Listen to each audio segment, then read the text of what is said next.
What's up, everyone, and welcome back to Risk Valor. I'm your host, Alyssa, and for those who are new here, welcome. This is a space for empowered women to empower you. Inspiring stories, anecdotes, everything in between. I can't say how important this has already been. Today, I have a very special guest, Dr. Abby. She is, what she says, living life her way, and she is going to share every triumph and tribulation she's been through, how she got to this new mental state that's absolutely been life-changing. She's a bodybuilding competitor. She has her own business that she'll talk about, and I'm so excited to have her here. Welcome, Abby. Thank you. I'm so excited to be here. Yeah, so this is your first podcast, right? This is my first ever podcast. So First of bring it. many. Let's go. Let's go. I love that energy. So yeah, I guess we would when we first talked on the phone, like we connected on a lot of different levels. I remember seeing you from a photographer or someone had posted you, and I was like, who is this person? And I saw a Patriot, I saw a competitor, and I was like, this is my people. I'm like, let me know who this person is. And then when we started talking, you said you did the whole corporate life and now you're in the holistic side of things. So kind of share with us that journey and that pinnacle moment for you of what that transition was. So I obviously, started out Mhm. in corporate. I got a job through an internship after my undergrad. I went to undergrad for marketing and business, just a generic kind of Yeah. degree. I ended up landing a pretty good internship and then got a job offer at Kohl's department stores in Wisconsin. That's originally where I'm from. And I took it because it was great benefits, it was Mm-hmm. great pay. I still, at 21 years old, had no idea what I wanted to do. So I was like, why not? Mm-hmm. And I worked there for about 6 years Yeah. and climbed the corporate ladder. Eventually realized my first position, I worked with a lot of men, and a lot of men were my superiors, my bosses, and I loved it. Like, they were great, they were supportive. And then my second position, moving into a division of all women, was a little bit different. A lot of Wow. my supervisors took credit for everything that I did, and it was kind of, catty, typical Yeah. women Mm-hmm. environment, and I hated my job. So I was in retail, so we bought handbags when I worked for Kohl's department stores, and I put together a lot of advertising for specifically that department. And I realized during that time that, like, in that transition, that I was really starting to dislike my job, but I had no idea what I wanted to do. So during that moment, I was also going through a pretty hard time. My sister, at the age of 15, was diagnosed with a brain tumor. There's a tumor that we had no idea where it came from. She was one of 10 in the world that had this type of tumor. So really kind of Wow. took us off guard. So she had surgery multiple times to remove it, to put stents in. She finished high school. We did alternative medicine. We did everything, but it eventually traveled to her spine. So I was in and out of the hospital because the hospital that she was in was super close to where I lived, which was Milwaukee, Wisconsin. So Mm-hmm. a lot of times, if my parents couldn't be at one of her appointments, I'd fill in, super close to my family. So eventually I got called into HR at Kohl's department stores, and they wanted me to take a leave of absence because of what was going on with my family. And basically I said to her, I was like, how do you expect me to afford my mortgage, to afford my life, take an unpaid leave of absence, and still go through everything I'm going through? And they're just like, I don't know, but we recommend that this is what you do. So I'm like, basically, you're asking me to leave without firing me, because you don't want to fire me, because that's typically, where is that going to Mm-hmm. end you? Like, I could kind of come back at them with something, but I just took it as a sign that, okay, this is maybe my time to leave. What am I going to Mm-hmm. do? So at that point, my family runs their own business. My dad's a commercial auctioneer. So my mom runs the book side of things, the office setting, and my dad's usually out on the field. So at that point, my sister had gotten really bad. The cancer traveled to her spine. So basically, we had to make the decision whether or not she wanted to do chemo or radiation. So she decided she would, because she was in a lot of pain and there was really no other options at that point. So I sat down with my mom and dad and I was like, hey, I'll move home. I'll basically take over your job so that my mom's position, meaning so that we can come and so that my sister can come home and basically we can help take care of her. And my mom didn't have to worry about hiring anybody outside. They didn't have to worry about losing the business, that kind of stuff. So I basically decided to do that. I got rid of my condo in Milwaukee, Wisconsin, moved back home with my parents, worked for the family business for 2 years, as well as at nights shared shifts with my mom and dad to take care of my sister, who at that point was in a coma, and we were taking care of her for the last 2 years of her life.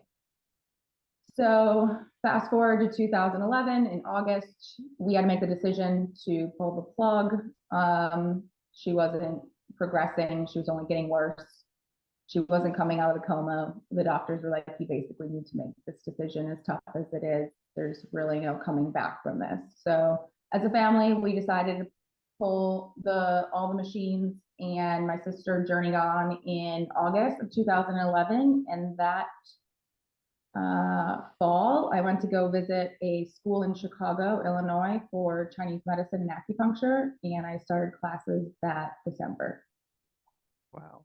So it really was, I have to say, my sister who pushed me kind of into this field and into the place that I am now. I think I've always would have gotten here because I've always had a passion for what I put in my body, natural medicine. I don't resort to Western medicine unless I absolutely have to. Like if I lose a limb, I'm not going to an acupuncturist. I'm going to a Western medicine doctor for surgery. You know, if I need open heart surgery, I'm going to Western medicine, right? They're phenomenal at trauma. They're phenomenal at certain things. But when it comes to preventative medicine, they don't really have anything to offer.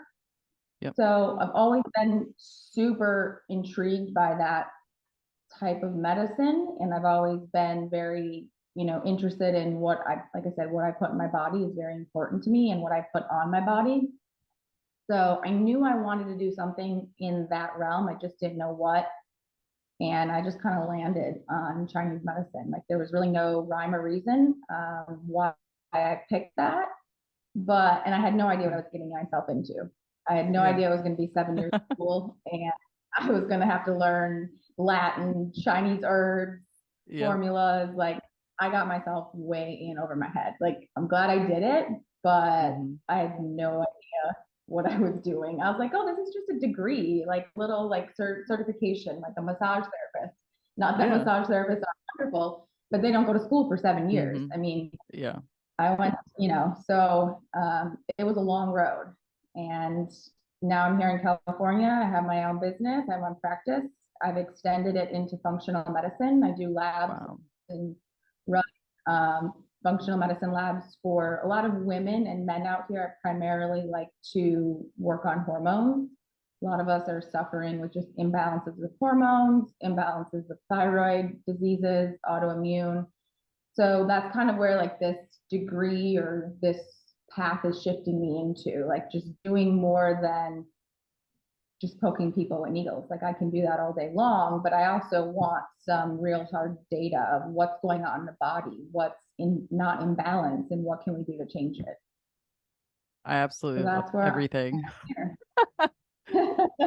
Yeah, so there's actually a handful of women that I've talked to that do different types of holistic medicine. And one of them I had on a previous episode, and she actually suffered from a handful of diseases and basically was told she was going to die by the age of 30 by a heart attack. And now she's, she's living her life. She has bucket lists. She's living way better because of the whole medicine thing. Like we're just going to give you a pill to maybe make something go away, a symptom. It's just going to not even prolong your life. It's just going to take a symptom away, and then something else is going to happen. Like there's no care for like, let's actually figure out what's going on in our body. Like, I mean, is it food? Is it our environment? Like what is it inside of us? So I think that's so important that you did that and you took that leap almost like right away too. I mean, you just knew like, this is my time to change. Yeah. So. I mean, I knew I didn't want to stay within the family business. I definitely could have, but And my parents would have loved that for me, right? I would have been Mm-hmm. close to home. I wouldn't have moved away, but I've always known, it's weird. Ever since I was little, I feel like I've always known there's something more out there. There's always more. There's always bigger Mm-hmm. things. There's always more that we can learn. And I just get super bored when I'm not constantly digging into things to expand my knowledge. And everybody's kind of a nerd in their own way in something. And for me, it's functional medicine and labs and supplements. Like my partner, my boyfriend, he gives me so much crap about my supplement cupboard because I have, and I'm like, well, this is part of my career. Like, if I don't try these supplements on myself, I'm not going to recommend them to a patient. Yeah. So everything I recommend to somebody, I've tried myself. I've fully researched to make sure it's good quality. I don't like to just recommend something to make money. There's a lot of doctors out there, even in the natural world, unfortunately, that are just doing things to make money off of people. And I'm not that type of doctor. I've had those situations where I've been with some naturopathic doctors where they just want to, give you a $5,000 bill and send you out the door. And it's like, how are you any different than Western medicine? You're not really caring for the patient and making sure that they're doing this the right way. So, I mean, you have to be your own advocate when it comes to your health. Mm-hmm. But a lot of us trust these experts, right? Like, you're the expert in this field. So I'm trusting you. And that's where it gets really scary in some situations, even with Western doctors, is people will just listen, especially like Yeah. if you get your elderly patients. They'll just listen to their doctors. They'll just be like, Mm-hmm. oh, well, they told me to take this pill, so I'm just going to take it. And, for instance, something like a cholesterol med or a statin, that can be changed with diet. You can literally change someone's cholesterol by just shifting their diet and giving them some supplements to take instead of putting them on a trashy drug like statins. And these elderly people don't know that. They just believe the expert, which totally makes sense, but no one's educated on that. So that's where then a lot of these patients land in my office, and they're at basically I'm their last resort. Fix Yeah. me because Western medicine failed me, basically. Or Western medicine called me crazy because I have all these symptoms and they can't find anything. So their resort is then psych meds. You're crazy. That's so unfortunate. And that the more I talk to different women, primarily people that have gone through, whether it was their health or someone that they, knew and loved, it's crazy to me how similar these stories can be, that it is just, here's the pill, or here's like the, you're crazy. Because I also think there are a lot of doctors just like, everyone has depression. I'm like, yeah, we're human. Like, we're gonna have moments of being like upset or anxious. I mean, that you can't get rid of that. So No. I think like there's maybe a threshold for when it's like you're having panic attacks and your heart's like crazy and everything. But I think it's inspired me too. Like, wow, when I'm, sick, or my son or something, going more holistic, or if something ever were to be bad, there's so many experts out there that have studied different ways of, health. Like, I mean, nutrition is huge. And not, I mean, even if you're eating healthy food, sometimes it's actually not healthy. And I know you as a competitor too, Exactly. we've learned to read a nutrition label like dextrose, maltodextrin. I'm like, all these things that are hidden in the ingredients, that, and who Yeah. even knows if everything's really put on those labels. But I mean, it's even healthy food, or hey, our soil isn't as nutrient dense as it used to be. So even the food that's grown, No. you would have to eat like a field of different kinds, a variety of vegetables to even get what you need in a day. And it would be so much that you can't even eat it all. I don't, it's crazy Yeah. to me. I know. It's crazy because, Mm. there's so many things that you just said, of so many rabbit holes I could go I down. you know. know, it's like soil being one of them. I educate Hmm. so many of my patients on, like, eating the best diet possible, but our food is crap. We have destroyed the nutrition value of our food because farming is just, they've destroyed it. They've destroyed our soil. They've destroyed the way they farm. Hmm. So you have to go to like farmers markets, or you have to go find your small farmers, right? To buy from them and support them. And hopefully they can make it long term, because a lot of times, you know, big corporate, big Monsanto or whoever comes in and, you know, takes what they have or gives them money to sell out. And if they're elderly farmers that have been in this all their life, they eventually want to quit, right? So I just said to my boyfriend last night, I was like, I wish I knew how to farm. Like, I really wish, like, I don't have a green thumb at all, and I know where to even plant food. But if I try, it dies. So I'm just like, I need, that's my next goal is, he's in the military out here in San Diego. So we're planning on leaving once he's retired. Okay. And just because we want a bigger house and you can't afford anything out here. California. But yeah, that's my next goal is I want a backyard so that I can actually start producing some of my own food, because it's just, everything is so expensive. It's, you know, it's crap basically. There's nothing nutrient about it. So, and I think sometimes, as crazy as it might seem, who knows where this world is going to be, and I may want some resources in my backyard where I can grow some of my own food. Like, it's not a bad thing to know. And I think we as humans, with all the technology, we get further and further away from what we need to know as humans. And like, this whole podcast screams that, and that's community. Like, where community is getting lost in the generations of social media. You know, these kids don't have community anymore because they're on their phones all day long, just talking to other kids on games or Instagram or TikTok. And that's how they communicate. So we're losing all of these simple things on how humans really thrive to be, just because humans are the cancer of this planet. Like, we're just destroying everything. So finding little ways to bring all this back, and like tapping into your elderly people who know things. They know like ways of farming. They know secret, you know, medicinal things on how to cure, you know, insect bite or whatever, you know, simple things like that, you know, that we just don't do anymore. And teaching the young ones. I don't have kids, but I have a lot of nieces and nephews, right? So I'm just like, okay, how do we implement things for them so that the generations below us continue to carry some of this on? Because it's just getting so lost. It's sad to kind of watch. It is. And you see, my rabbit holes are leading to your rabbit holes, and now I'm going in a rabbit hole of like a million things that you just said.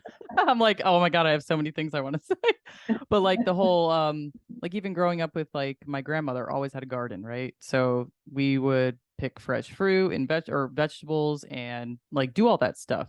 And so my neighbors actually here, so in Texas, it is a lot of, you know, little farms. Like my next door neighbors have like, they have chickens, they have a turtle, they have all kinds of animals. And I was like, oh, I really want a chicken coop. So we get eggs from them. And then I have like the stuff to start the garden piece. I'm like, together we're gonna like make this work if like the zombie apocalypse or whatever happens. But it's like you have to know the terrain you're in, the weather, because it's freaking hot as shit out here. It's, you know, 104 and it's supposed to be in the hundreds forever. So there's only certain things that thrive. But I think like little things like that you're talking about, like my son will go over there and grab the chicken eggs from the coop. And I'm like, okay, there's like some, you know, responsibility there. And also he like loves it. So I'm like, let him love it. Like, let him like understand that this is like what it comes from the chicken, like even basic things like that, like where it just not a store doesn't just produce this stuff. And it's like that knowledge. And like you said about the podcast in general, like I think there are a lot of great podcasts out there, and they're free knowledge, you know, and it's just pushing the information, but also the inspiration. And like, we've all gone through the same things, but also just drawing awareness to like situations like this, where, you know, like our health is going to decline as a whole. Like, I know when I was looking at statistics, it's like, you know, people are living longer these days, but I don't know if that's going to change because, you know, COVID, whether you're whatever side of the spectrum you're on, if it's a conspiracy or not, I mean, you hear there are people in high places that believe in depopulating. And I'm like, part of that is making sure that our health is, you know, so who is it? Is it Bill Gates or someone who actually had the first lab grown chicken? lab grown. So they took stem cells from chickens to make a chicken breast that was the same like texture and taste. But I'm like, yeah, but what's the nutrient value? And I'm not like a scientist to know, like, does a stem cell produce the same protein content and everything else? But I'm like, we're getting to that point with AI, with lab stuff in general, that kind of freaks me out for the future to know like what are like what's my son going to be getting into, like what's going to be taught, what's going to be the food. I mean, everything's fast food. Even the fast food is starting to be run by AI. Like there's no people Yeah. working. No. Robots running McDonald's, Yeah. not that that's Yes. to eat, but if, robots are running McDonald's, they're going to eventually run wherever and take it to the next level. If robots are running the restaurants, when do the people that are running the robots decide to shut them off because we don't deserve food? You know what I mean? Yeah. Like we can get really crazy into like the control part of it, because that's all that a lot of this boils down to, is there's so much control that's trying to be forced on the people of this planet right now. And the more they can make us weak and sick, the more they can control us. So I think there's a statistic out there that in like the next 10 years or less, I think it's 95% of the people on this planet will have an autoimmune because of how, and I mean, autoimmune is anything from, Hashimoto's to fibromyalgia is an autoimmune now. There's diabetes is classified as an autoimmune. There's so many that are falling under that umbrella, but an autoimmune is just a fallout of something else that happened earlier. So how do we figure out what that was that led you to get this bad, that your own immune system was attacking yourself? So, and the way that we do that is we just throw chemicals on people in every sort of way that we can. We destroy our food sources. We make people weak by putting them on drugs and loading. I mean, I'm not saying all vaccines are bad. I don't want to get on any vaccine crazy bandwagon, but the amount that people get compared to, especially like if you look at the kids' schedule these days versus what it was when I was a kid, like it's crazy how much they get in a shorter period of time, and their immune systems can't handle that. Nobody can. So they're just being bombarded with too many at once, where it's like, okay, which ones are really important? Fine. And let's back off on the amount. Like there's really no need to load these kids up. Like germs are really good for you to have. Like that builds your immune system, like getting in the dirt and digging around and all that kind of stuff. And, so it's a little crazy, like that's a rabbit hole that I go down a lot. And it's funny because I've always been into this kind of stuff ever since I was younger. And people would say you couldn't really talk about it because then it really was that you were a crazy conspiracy theorist. And now it's almost like it's cool to be a conspiracy theorist because so much of this stuff is coming true that, okay, maybe they're not all that crazy. Maybe these people are on to something. So, it's just such an interesting time to be alive. And like me being in California is even more interesting because obviously my beliefs as a holistic practitioner and trying to heal the body with what you have and all of the resources behind you before you go to Western medicine, that was so difficult for me to get behind the whole COVID thing, because I was like, okay, well, we don't know enough about this. Let's kind of pause and like not freak out about it. It was very scary at first because nobody knew what the hell was going on. Yeah. And I mean, I've had COVID 5, 6 times.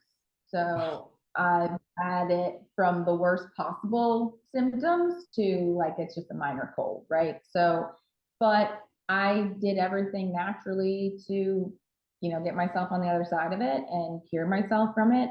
But being in this field, we as practitioners in small clinics are noticing so many like long-term side effects that we're like, whoa, this is crazy. Like, what is this virus actually doing to the body?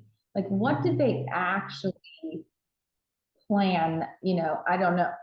I don't want to get down that rabbit hole because it's, you know, everyone has like their beliefs on COVID, but I still Yeah. think that there's some sort of reasoning to bring this about. And I think a lot of it had to do with just being able to see how many people we could control throughout this whole thing. So it's just interesting being in this field out in a very democratic state that I had to be super careful about what I was doing in my clinic. I mean, I shut down for 6 months in 2020 because acupuncturists weren't considered essential. And I had just bought my business in the beginning of 2020. So I opened my doors, and then because I was working in other clinics, like just trying to build myself up. And then I purchased this business in February in 2020 and then closed the doors at the end of March or beginning of March Wow.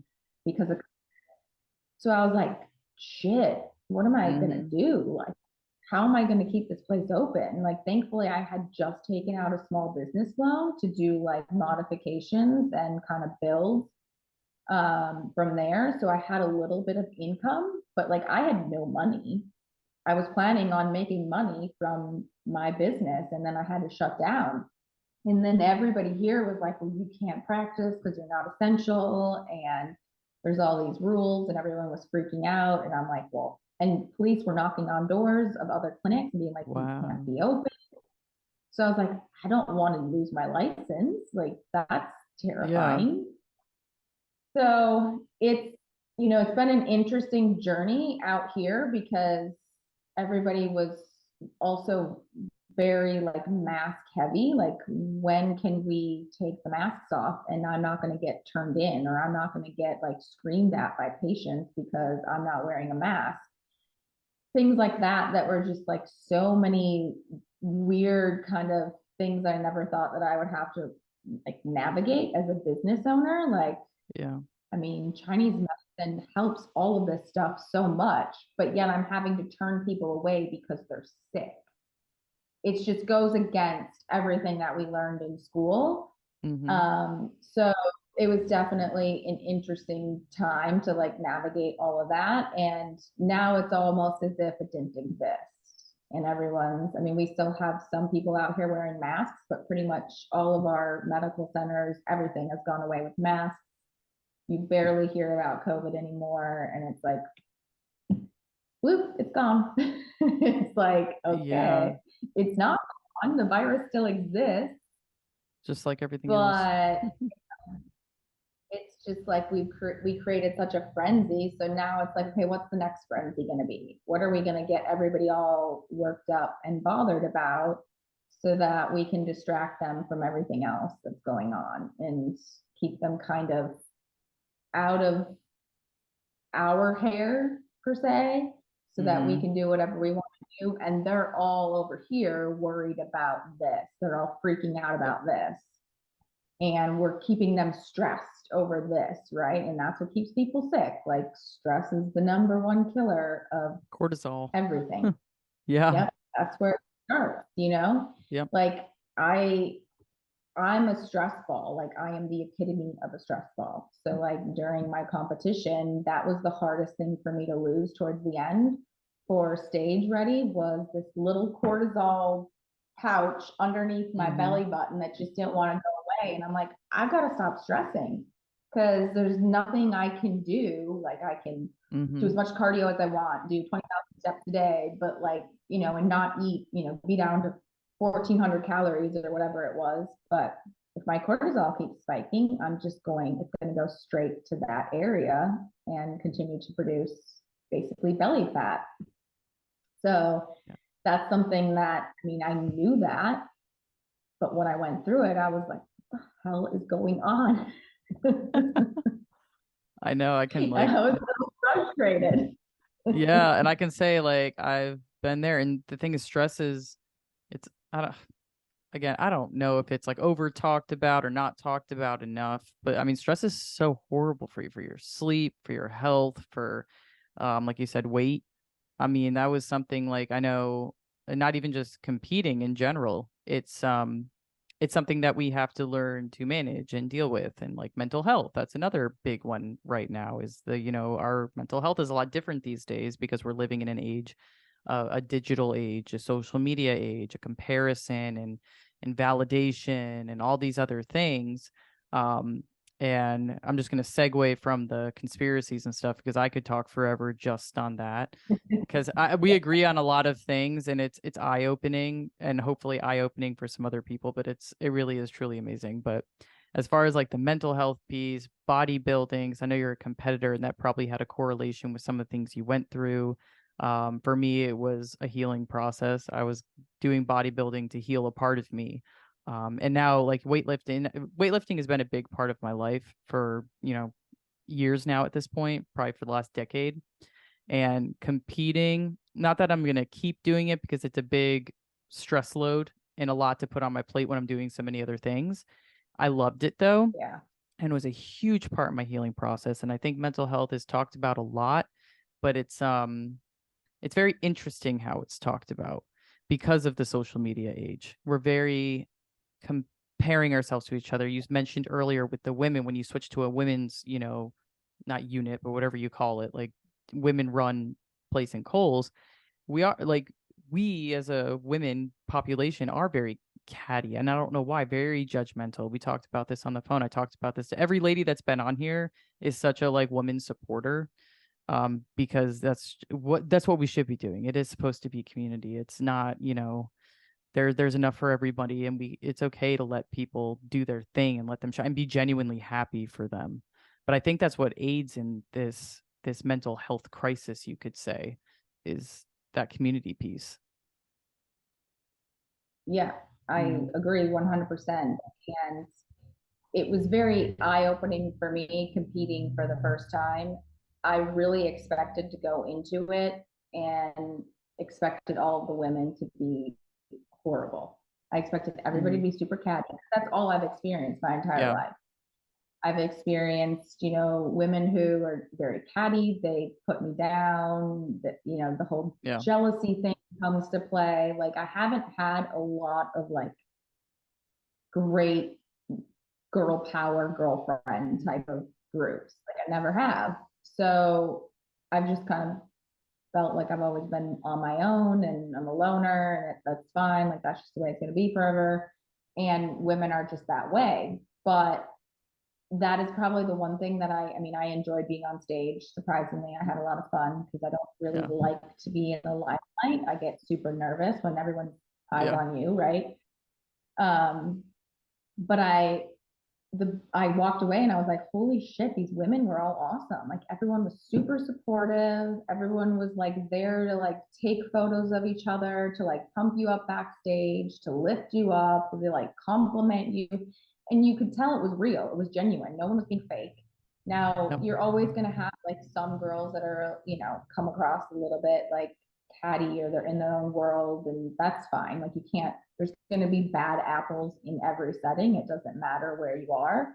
But as a collective, I was so shocked at how awesome everybody was. And I walked away from that with like so many connections and so many people that I now know and will keep in contact with. And it was like, this is awesome. Like these are the people that I want to be around. Like I don't want to be around the rest of the women out there that are just like eyeing me up and down and judging me from head to toe every time they see me. I want to be around women that are like, hey, I know how much hard work you did because I did the same thing. And I think that's why they're so supportive, because they're working just as hard as you are.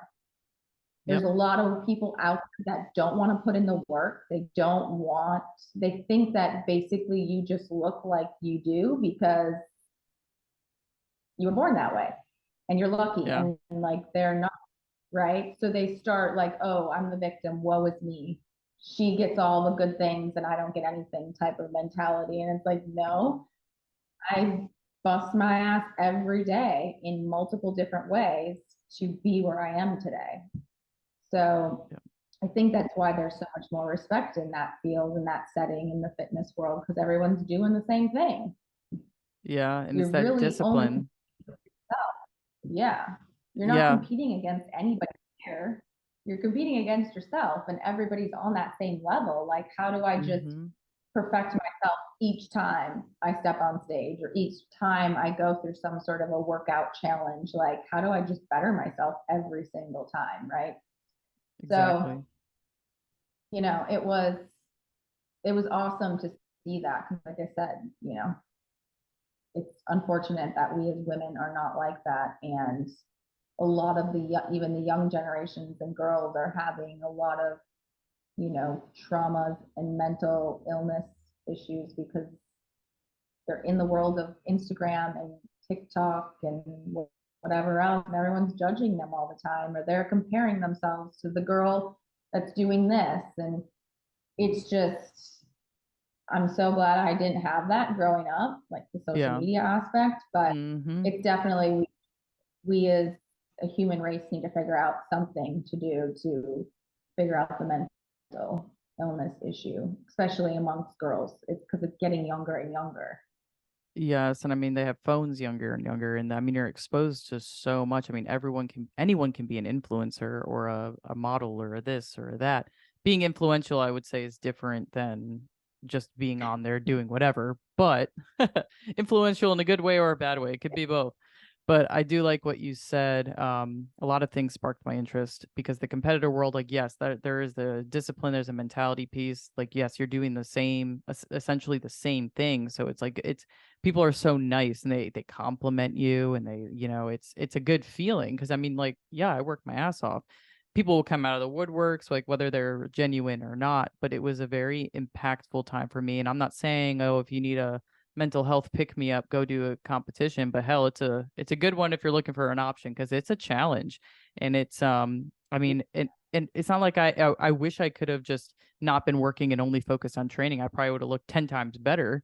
But it's like, no, I'm still a mom. I still worked a full-time job, and you had to find time to go to the gym, whether it was fasted in the morning or in late in the evening. I mean, you found time to do it, and it helped with my mental and my self-awareness. Really was like knowing how much time I have and all these other things. And I guess that kind of leads me to the empowerment piece for women, because you, like you said, kids are, you know, kids and women now, it's almost like the comparison thing, the judgment thing. Like, what is the stem? You know, I sit there and like, what is stemming this other than just the social media? What's preventing them from doing the things that would make them better or make them love themselves more? Like, that's what I'm curious with, because everything's out there. The inspiration's out there. Why is that drive not there? Why is that not there? Mm-hmm. That is a very interesting question, because I think there you could go so many ways with that, because in general, there is less and less drive, motivation, and even work ethic since 2020.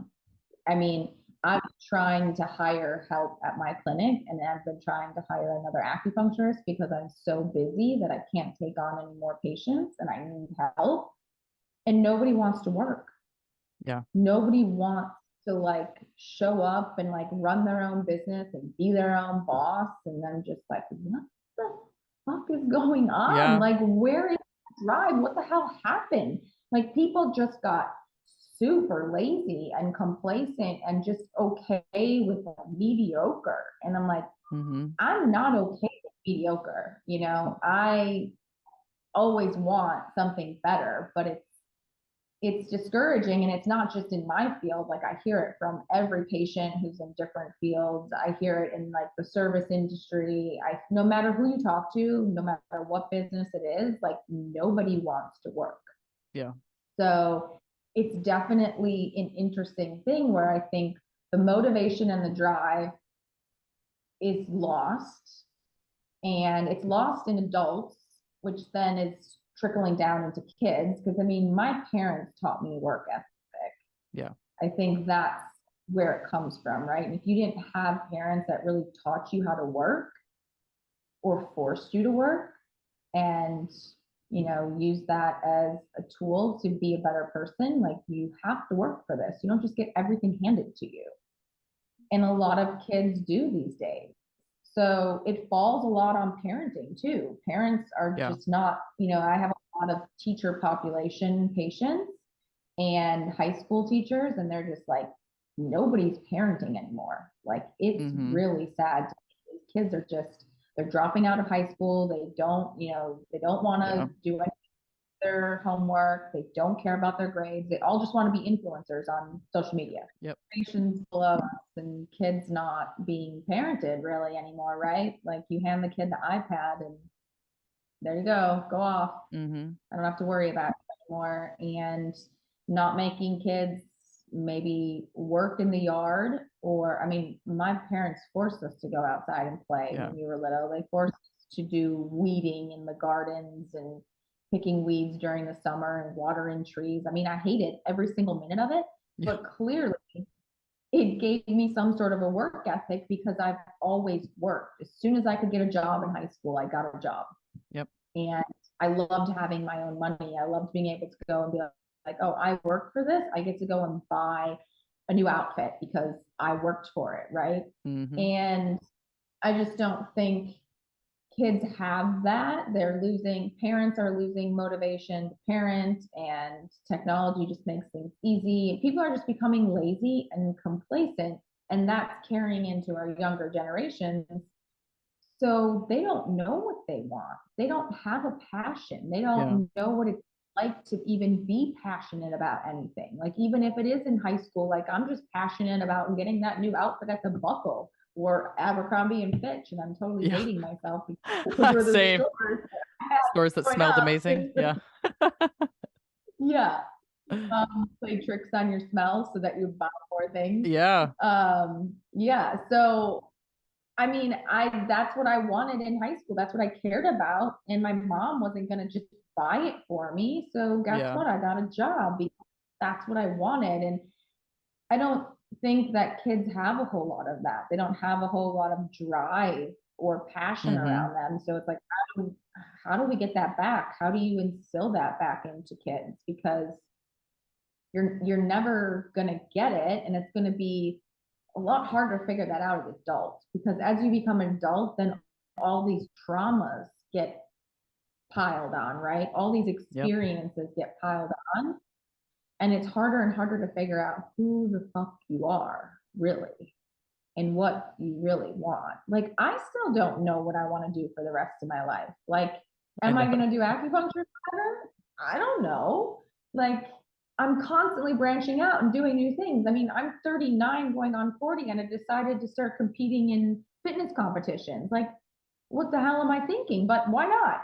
Like, you can do anything you want, really, if you have enough drive, motivation, and passion to do it. And that's, where the whole kid thing comes into play. And the generations below us, it's lost, and it's really sad to watch, because that's the people that are going to be coming up behind us and running this world.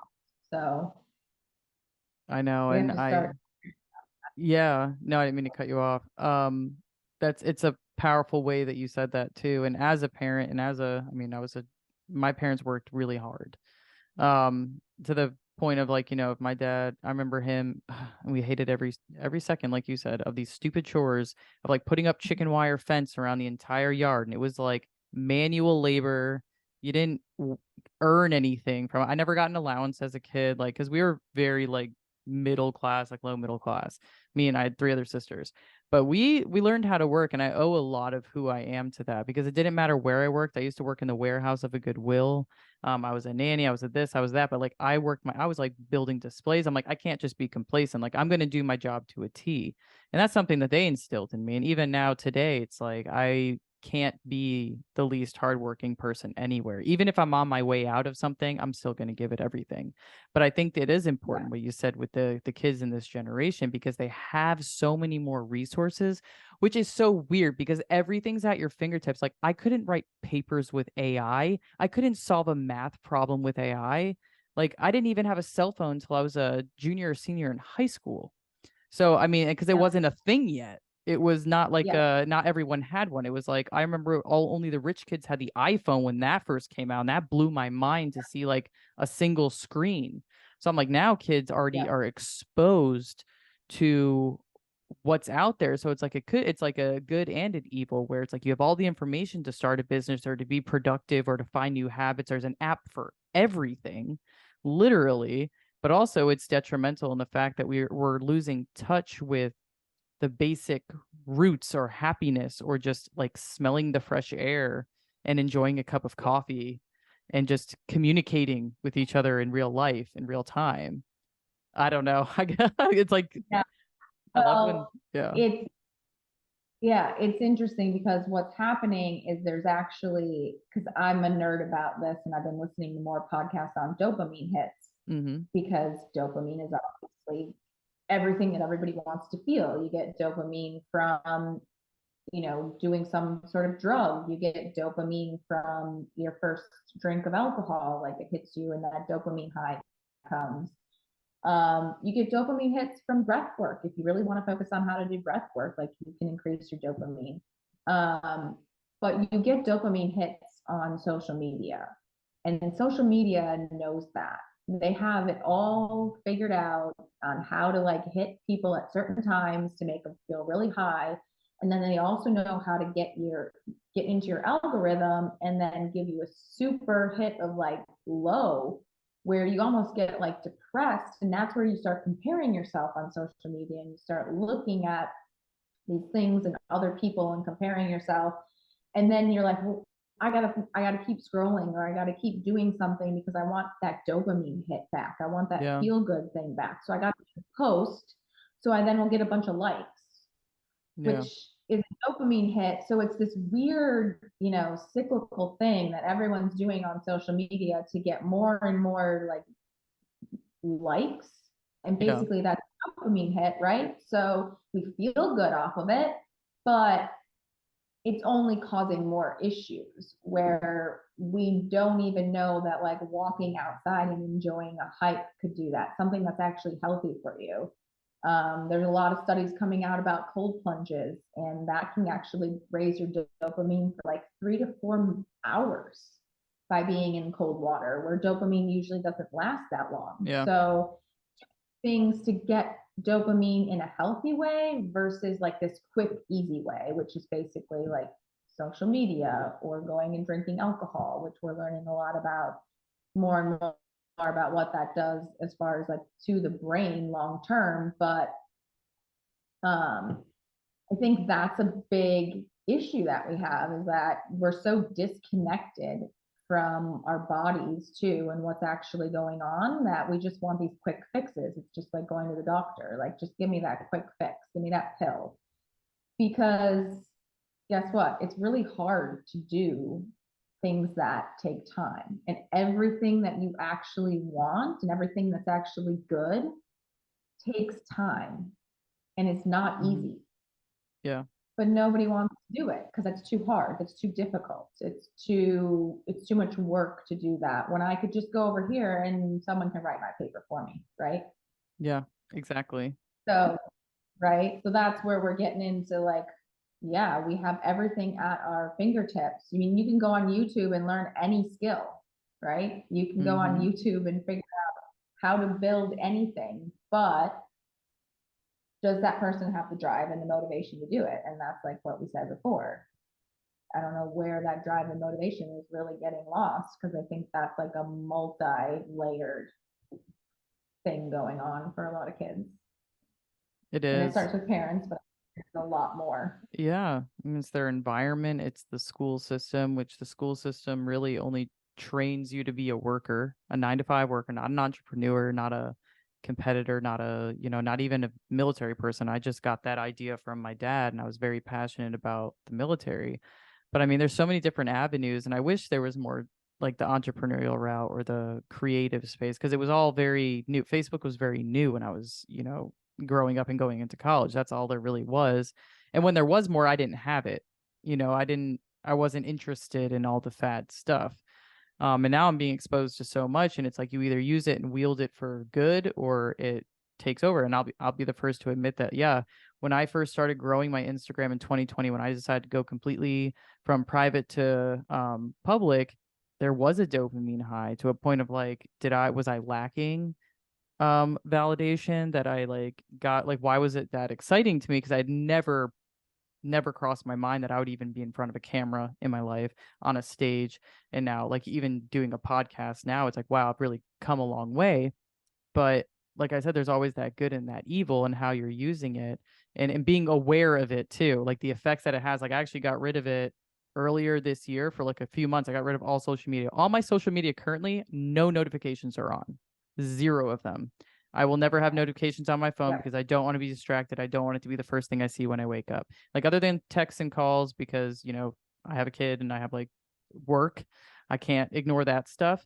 But as far as the outside world, being self-aware and knowing that they're like, you have to control your life still, because it will control you. Like I mean, if you look, even your phone even tells you how much time you spend on it.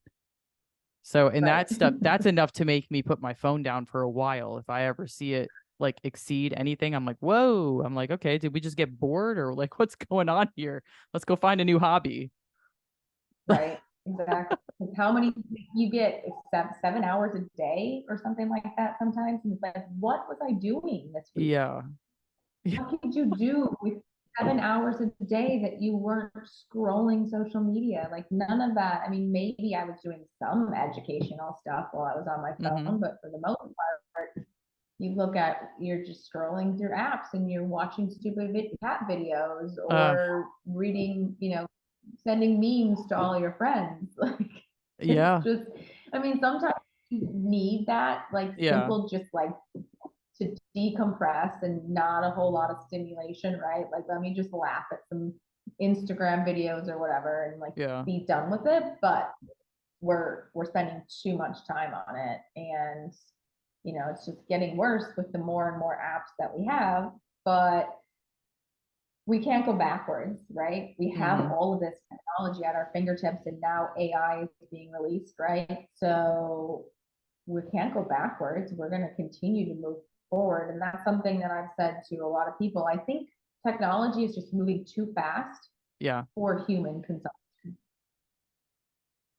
And Mm-hmm. it's phenomenal, but we can't, as humans, seem to have the self control to use it all properly and self control to not use it for certain things. We just like humans, we're just like, give me everything all at once. Like you Yep. can't get enough. So, you know, throwing everything in your face because you can't control, your hunger or something.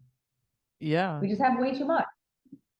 It is. And like I like how you said it's too fast, because that's something I was talking to a friend of mine about too. I mean, I went from, a Walkman, like tapes recorded from the radio, to a CD player, to the MP3, to the iPod, Mhm. and now everything's on your freaking phone.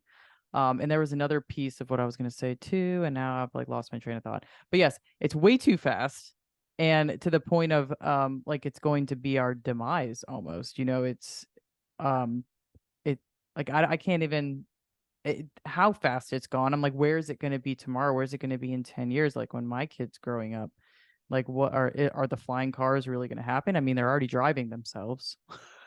Yeah. It's And crazy.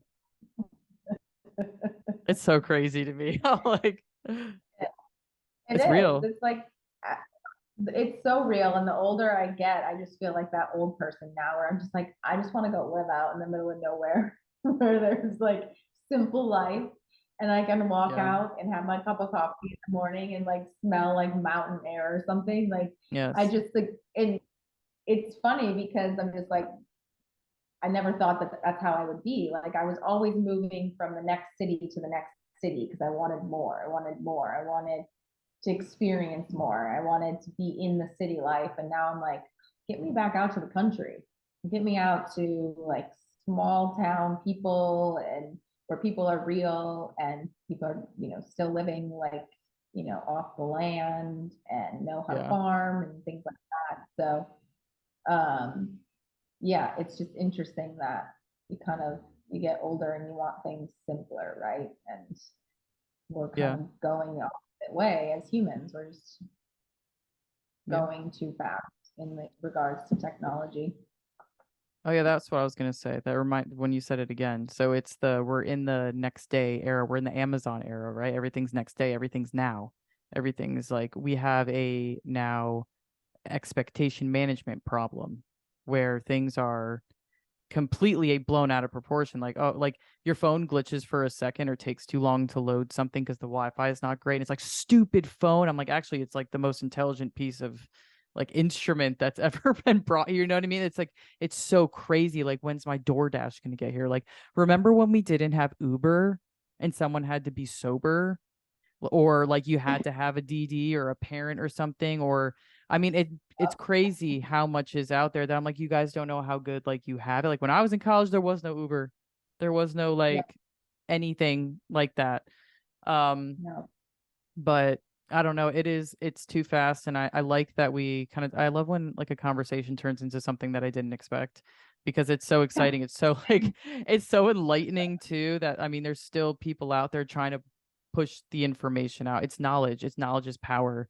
And at the end of the day, like, yeah, as like we want to live in the simple world, but the more we keep becoming advanced, the less people that know that are going to be around, you know? So it's like we have to push this information, let someone delve into, let someone make their own decisions, go do some research after this, you know, episode. When the, you know, you listen to it, it's like, cool, I hope you go and research something like about how to naturally raise my dopamine. Like that's something I'm going to go research now, because I'm like, that just like completely sparked interest in me, that I'm like, cool, like what are some things that I can do? I was doing ice baths and that did increase my dopamine levels. I did it in the mornings. I just put like, I have a whole deep freezer full of like jugs of ice. That thing changed my Yeah, morning, absolutely changed my morning. right? People were like, what is wrong with you at work? I was like running circles around everyone. Best mood. It was horrible when I did it, but afterwards it was phenomenal. It's worth it, right? Like it's Yes. yeah, it's such a good mood. And like who would have thought jumping in some ice would do that? But it changes your brain chemistry and it makes you flipping happy. Yeah, it does. But I had an awesome time talking to you. I'm gonna break my mic by hitting it, but um I really appreciate you coming on, sharing your knowledge, because I like the women that come on here, like we all women in general all have a beautiful story, all have so much knowledge and so much education and inspiration and stories and things that we've been through. And like as a whole, we only know so much about a person, and there's so much that we go through that nobody knows about. So I love being able to provide the space for you to share your story. And thank you for being vulnerable, telling us about it, and sharing everything that you know to us. Well, thank you so much for having me. Like I was very nervous coming on here, so I'm glad that it just kind of smoothly landed Yeah. into like a very easy conversation. When you have people that are supportive like you, and you know, cheering everybody on and cheering women on, just to Yeah. share and be open, and it's okay to take risks, right? Like that's how you grow. That's how you Yes. grow to the next level. You have to take risks. So I Absolutely. appreciate being on here. Hopefully, like, you know, something that we talked about will resonate and hit somebody Yes. else. Because that's what I'm here for. I'm here to just spread my voice, right? Like Mm-hmm. we keep talking to people, it'll like trickle on to who knows who. So It we just got is. to keep sharing our story, And it's a have a chain voice, reaction. right? Absolutely. And I mean, you're nail on the head. So let everyone know where they can find you if they want to follow you, your business name if they're in the California area.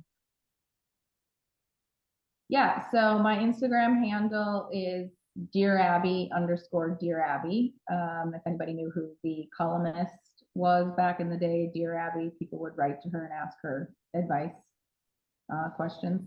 That's cool. But it's public, so anybody can find me and follow me. And then my business is in La Mesa, California, which is just east of San Diego, about 11 miles. And it's called Full Circle Acupuncture and Wellness. So the website is fullcircleclinic.com. So you can find my email on there, my website, my hours, all that information on how to get in touch with me if you're in the California area. Even if you're not, you can reach out to me because I do a lot of functional medicine via phone and Zoom. So if anybody has questions about ordering labs or anything about functional medicine, we can always talk about that. You know, you don't have to be in California to get in touch with me about stuff like that or about health in general. Awesome. Well, we appreciate you. You're doing amazing things. I can't wait to see what else you're going to come up with. And I'm going to continue to gawk over your photos because you're gorgeous and you're a great model. But you're doing amazing things. And I do sometimes go to California. So the next time I do, I'll make sure to get some acupuncture done because hell, I probably need it. Absolutely. Reach out to me. And if I'm in Texas, I'll reach out to you. Yes, I'm always trying to travel, and like when I go there, I make it a mission to like meet some people, and this has really expanded the community to be like, I want to be able to support you, to be there for you, and again, your voice and your story is everything because it's all about everyone else in the chain reaction. It's about these women. It's about their stories because they matter, and I keep saying that, but I'm gonna say it till I die because it's true. Like we all don't think we have a story like you do. Everyone does. But for all the listeners, thank you. Yeah, sorry, I'm like, meh. But for everyone out there, thank you for listening. This has been Abby. Be adaptable, be reckless, and we'll see you next time.